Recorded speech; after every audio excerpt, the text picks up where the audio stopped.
Otra jornada dura para el mercado cambiario, el dólar que no para de subir, ya se acomodó tranquilamente por arriba de los 14 y rozando los niveles de 14,45, 14,50, valores por ahí muy inesperados hasta hace un par de semanas. Vamos a hablar con alguien que nos visitó hace poco aquí en Infobae TV y que hasta hace muy poco también estuvo en la cocina del Banco Central, a ver si nos puede explicar un poquito mejor qué es lo que está pasando. Carlos Pérez, economista, exdirector del Banco Central. ¿Cómo estás, Carlos? Buenas tardes. ¿Qué tal, Pablo? ¿Cómo estás vos? Un gusto. Carlos, ¿cómo se frena esto? Digamos, esto sería lo principal. ¿Se puede frenar con una suba de tasa de interés como la que intentó Fábrega? ¿Hay que volver a devaluar? ¿Hay que esperar que se calmen un poco los ánimos? Digamos, ¿cuál sería la receta? Y es complicado. Recordando momentos así críticos, nosotros en el 2009 aplicamos mucha decisión del lado de la oferta de divisas, pusimos muchas, en el Banco Central estoy hablando, ¿no? Cuando Martín Redrado era presidente, se puso muchos dólares en el mercado y se ajustó bastante la cantidad de dinero. Hubo meses donde la variación de los distintos agregados monetarios interanual contra igual mes del año anterior daba registros negativos. Se subió todo lo que se tenía que subir la tasa de interés en ese momento. Y la verdad que 2009 terminó siendo bastante bueno porque finalmente terminó en positivo el segundo semestre. Ahora, cuando uno repasa esa buena experiencia y ve lo que tiene a hoy, del lado de la oferta es complicado porque claramente el Banco Central tiene muchos menos dólares que 5 años atrás. ¿Cuántos dólares había en Eh, esa crisis del 2009, cuando estalla la crisis de Lehman y ustedes tienen que salir a vender divisas de manera importante? y entre 45.000 y 50.000 millones de dólares, que es mucho más que lo que hay en la actualidad, pero es mucho más si uno lo ve en términos relativos.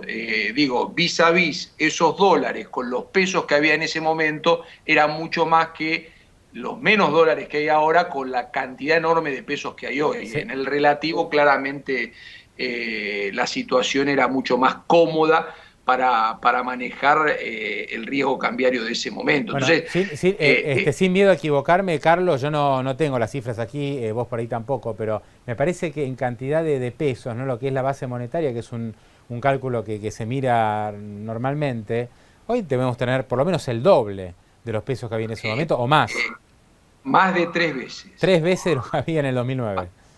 Más de 3 veces la base monetaria que teníamos en el 2009 Claro. tenemos hoy. Por eso te digo, en realidad no solo es mirar los dólares, que eran 20.000 millones más que lo que es hoy de dólares, sino que los pesos eran un tercio de los pesos que hay hoy, por lo menos en el agregado monetario base monetaria. Es una situación mucho más compleja, la actual, que la que hubo en ese momento, pero sí me parece que hay algunas cosas de ese momento que sirvieron para ese momento que con menor potencia hoy igual se pueden utilizar o se podrían utilizar. Digo, me parece que si el Banco Central tiene un swap de monedas con China y este swap no tiene cláusula de no activación a partir del default, bueno, cuanto antes el Banco Central debería tratar de incrementar la oferta de dólares por ese canal. Me parece que ese es un punto en el que tendría que trabajar y me parece que también debieran sí tener una política cambiaria y una política monetaria mucho más alineada con la inflación.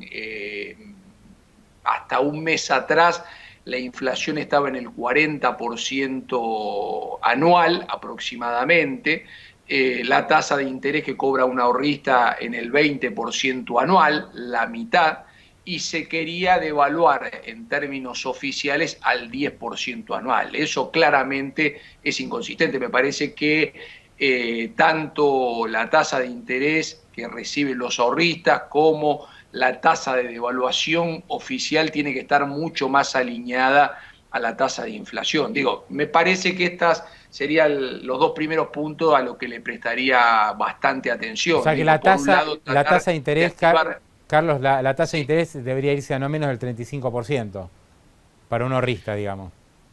Sí, ahí uno podría decir, bueno, chau reactivación. Yo creo que nunca tuvimos posibilidad de reactivación económica, ¿no? Y que claramente me parece que la tasa de interés no es tan importante en términos de actividad económica, sí es muy importante en términos de estabilidad financiera. Me parece que en términos de actividad económica el modelo está agotado y que básicamente la política económica tiene que ser pro estabilización y no pro reactivación porque no están dadas las condiciones para que la economía reactive. Esto lo dije cuando te fui a visitar Sí. ahí a Infobae. Ujú. No estamos para lograr el campeonato de la reactivación, estamos para tratar de zafar del descenso económico, ¿no? Sí, todo lo que hablamos en aquel momento y los pronósticos que diste, lamentablemente se cumplieron todos, ¿no?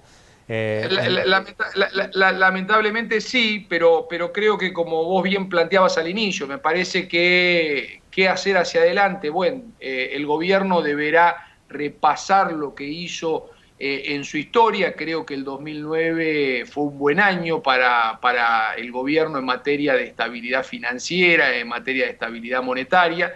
Me parece que con menores cartas, hoy claramente tienen un juego más pobre, pero hay que tratar de jugar el mismo juego que en el 2009. Esto es, por un lado, incrementar la oferta de dólares, activar lo más pronto que se pueda el swap de moneda, y por otro lado, me parece que es muy importante que la tasa de interés, la tasa de devaluación oficial, estén mucho más alineadas con la tasa de inflación. ¿Se puede acomodar todo esto en default? Porque justamente el gobierno tenía una lectura, ¿no?, de lo que iba a pasar en este segundo semestre, cómo se iba a complicar todo y digamos, la necesidad de acceder a dólares frescos. Todo esto se vino abajo con el default de Argentina, ¿no? Entonces no tenemos un solo dólar que entre. El Banco Central volvió a perder reserva, está perdiendo prácticamente entre 80 y 90 millones de dólares por día. En los últimos 4 días perdió 350 millones de dólares y uno estima que esto no se va a revertir rápidamente. ¿El gobierno puede recapacitar y tal vez buscar una solución con los holdouts o ya hay que aprender a convivir al menos estos 4 meses que quedan por delante en default? Sí, Pablo, yo creo que lamentablemente lo que va ganando probabilidad de ocurrencia es el default largo. Digo, me parece que en default ya estamos, default parcial y no por incapacidad de pago, pero claramente hay un default, ese default es parcial. Eh, y me parece que de algún modo se está inclinando la balanza a favor del default largo respecto del default corto. Por lo tanto, creo que el gobierno debería trabajar en el sentido de tener una fecha límite que sería el 31 de diciembre de este año, y eso permitiría que el escenario de default corto vuelva a ser el más probable. Digo, hoy me parece que día a día el escenario de default largo le está ganando probabilidad de ocurrencia al escenario de default corto. Entonces, me parece importante tratar de revertir esta tendencia y creo muy importante que lo que se inició hace ya, parece mucho tiempo, pero no hace tanto tiempo que se inició, que fue la propuesta de ADEVA y después las negociaciones con la banca internacional, no deberían ser archivados. Digo, me parece que este es un muy buen punto. Está claro que en default el problema no es que no va a haber ingreso de dólares voluntarios. El problema es cómo evitar la pérdida continua de reservas internacionales. Por lo tanto, me parece que claramente el default en este caso complica y agrega más incertidumbre y más riesgo al mercado de cambio, ¿no? Bueno, me imagino que los economistas profesionales deben hacerse la misma pregunta que nos hacemos también los periodistas, que tenemos que transmitir lo que está sucediendo y al mismo tiempo no generar una alarma todavía mayor, porque eso puede retroalimentar una crisis. Entonces la pregunta es, ¿esto que está pasando es una exageración del mercado? ¿Puede suceder como ya ha pasado en otras ocasiones? Me acuerdo en mayo del año pasado que el dólar llegó a 10, después bajó a 8, o en enero que llegó a 13, después volvió a 10. ¿Puede volver el dólar ahora de 14.50 a, no sé, a 11, 11.50 o ya es imposible, digamos, que pase esto y estamos prácticamente enfrentando una corrida cambiaria difícil de frenar?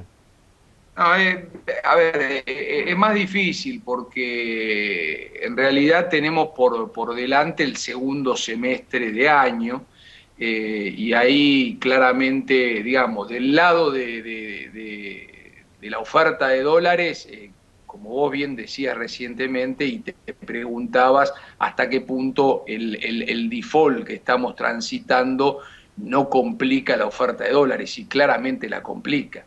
Y difícilmente esto se pueda revertir hasta antes del año que viene.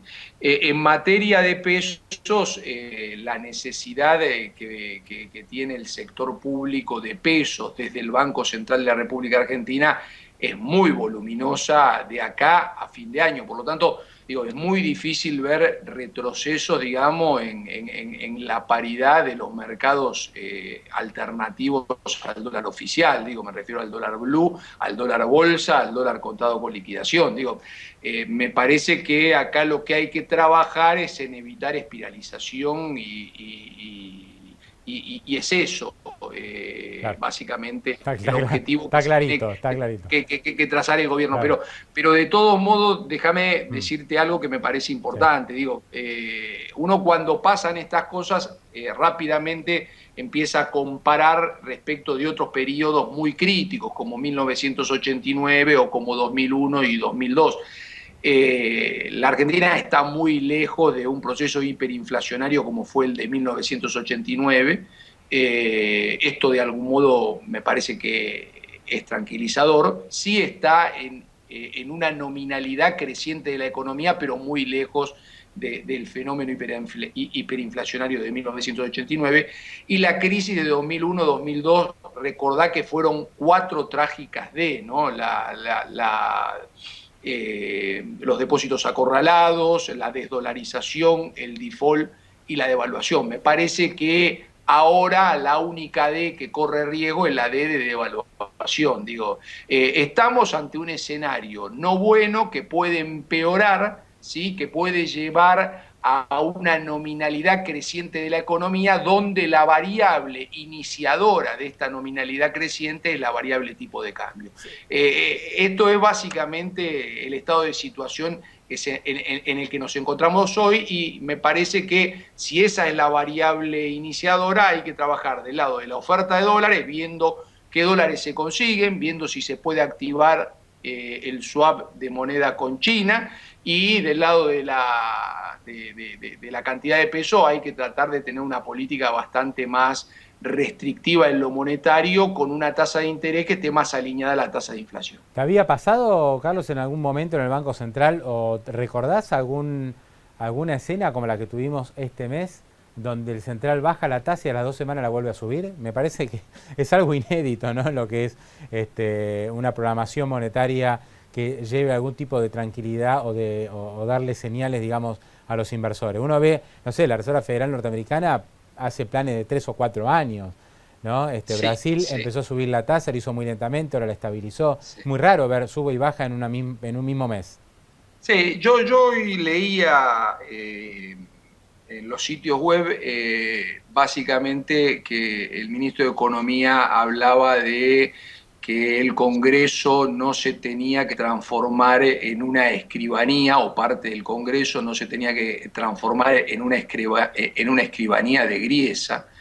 Eh, y en realidad pensaba en el Banco Central y lo escribanía que ha sido el Banco Central durante este último tiempo con el Poder Ejecutivo Nacional, y eso no es bueno, Pablo, eso no es bueno, y me parece que la baja en la tasa de interés a principios de agosto es un claro ejemplo de la escribanía en la que se constituyó el Banco Central respecto del Poder Ejecutivo Nacional. Bienvenida este inicio ascendente en el tipo de interés porque de algún modo hace más técnica las decisiones de política monetaria y le da más grado de libertad al Banco Central de la República Argentina. Digo, bienvenido que esto que pide el ministro de Economía para el Congreso, que no sea escribanía de Griesa, también lo piense en términos del Banco Central respecto al Poder Ejecutivo Nacional y que la política monetaria pueda tener la independencia que se requiere en estos casos para no tener ida y vuelta, porque la verdad que no tuvo mucho sentido la reducción de 100 puntos básicos a principios de agosto en la tasa de interés, ¿no? Carlos Pérez, como siempre, un gran gusto por haberte tenido aquí. Muy amable. Un abrazo, Pablo. Saludos, hasta luego.